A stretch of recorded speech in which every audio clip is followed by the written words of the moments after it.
18 ते 22 मार्च 2026 दरम्यान वाघोली येथे महाराष्ट्र केसरी कुस्ती स्पर्धा पार पडली आणि या कुस्ती स्पर्धेमध्ये हर्षवर्धन सदगीर या म्हणजे डबल महाराष्ट्र केसरी मल्लाला म्हणजे विजेतेपद मिळालं आणि विजेतेपद मिळालंच, परंतु जे पार्टिसिपेट जे सहभाग ज्या कुस्तीगिरांनी नोंदवला होता त्या कुस्तीगिरांना सुद्धा यामध्ये लाखो रुपयाच्या बक्षिसाची खैरात वाघोलीकरांच्या वतीनं झाली. आणि जे हर्षवर्धन सदगीर आहे म्हणजे पूर्ण म्हणजे महाराष्ट्राच्या इतिहासात पहिल्यांदाच असं झालं आहे की फॉर्च्युनर जी गाडी आहे आणि रोख 5 लाखाचं बक्षीस वाघोलीकरांकडून देण्यात आलं. आणि त्याच्यामध्ये मोलाचा वाटा असलेले माझ्यासोबत आहेत राजेंद्र अण्णा सातव पाटील.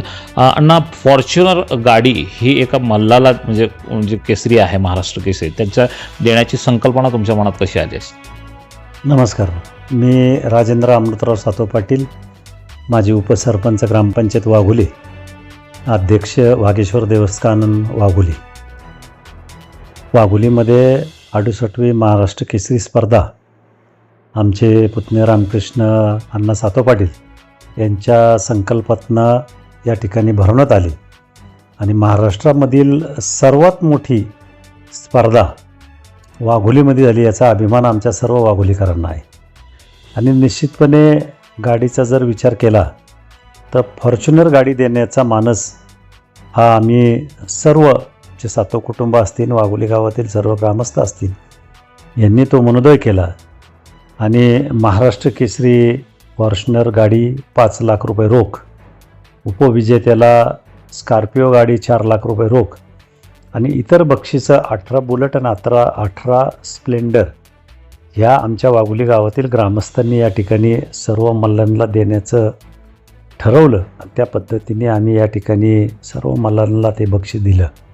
देण्याचं तात्पर्य एक की एखाद्या सामान्य कुटुंबातील एखादा लहान मुलगा जर कुस्ती क्षेत्रामध्ये जातो आणि त्यामध्ये जर आपण पाहिलं तर त्याच्या कुटुंबाला आणि त्याच्या आईवडिलांना किती खर्च असतो हे आपण जर पाहिलं तर फार मोठा खर्च त्या ठिकाणी एका पैलवानावर त्या ठिकाणी त्या कुटुंबाचा होत असतो. आणि निश्चितपणे ज्यावेळेस आपण स्पर्धा घेतो आणि या स्पर्धेमध्ये हे ज्यावेळेस बक्षीस देतो तर निश्चितपणे ते छोटं बक्षीस आहे असं मला वाटतं. कारण त्या मुलाची जर मेहनत पाहिली तर गेले 8-10 वर्ष आपला प्रपंच, आपलं गाव सोडून तो मुलगा या ठिकाणी तालमीत त्या ठिकाणी राहतो, रात्रंदिवस कष्ट करतो. हे आम्ही आमच्या डोळ्यांनी या ठिकाणी पाहिलेले. आमच्या वाघोली गावातील महाराष्ट्र केसरी आणि हिंद केसरी झालेला मुलगा अभिजित कटके ह्याचं कष्ट आम्ही आमच्या गावकऱ्यांनी पाहिलेले की वयाच्या 4 ते 5 वर्षानंतर तो मुलगा गेले 10-15 वर्ष तालमीत राहून महाराष्ट्रामध्ये महाराष्ट्र किताब मिळवलं, हिंद केसरी किताब मिळवला. आणि निश्चितपणे आमच्या वाघोलीच्या दृष्टीने अभिमानाची गोष्ट आहे की असा मुलगा आमच्या गावामध्ये आहे.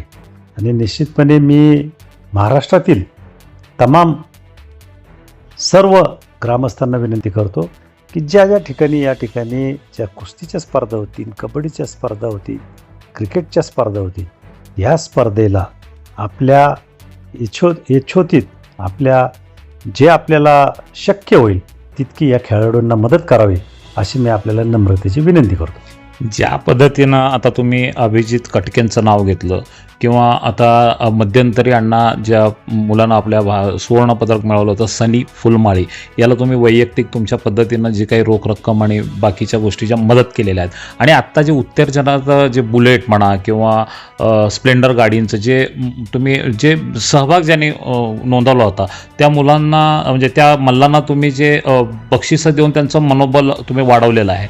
निश्चितच यामधून काही अजून नवीन कुस्तीगीर निर्माण होतील असं वाटतं का तुम्हाला? 100%. सनी फुलमाळे म्हणून जो लोगावचा मुलगा आहे त्याला मी माझ्या कुटुंबाच्या वतीने 1,01,000 रुपये त्याच्या घरी जाऊन त्याचा सत्कार करून त्याला मी ती बिदागरी दिली. आणि अतिशय खडतर परिस्थितीमध्ये तो मुलगा त्या ठिकाणी परदेशात जाऊन आपल्या देशासाठी सुवर्णपदक मिळवतो. माझ्यासारख्या कार्यकर्त्याला निश्चितपणे अशा मुलांचा अभिमान आहे मला ज्या ज्या ठिकाणी खेळाडूंसाठी जे जे शक्य होईल ते निश्चितपणे मी मदत करण्याचा प्रयत्न करीन. मी अशी आपल्याला ग्वाही देतो. धन्यवाद अण्णा. आपण हा रिपोर्ट पूर्ण पाहिल्याबद्दल शतशः धन्यवाद.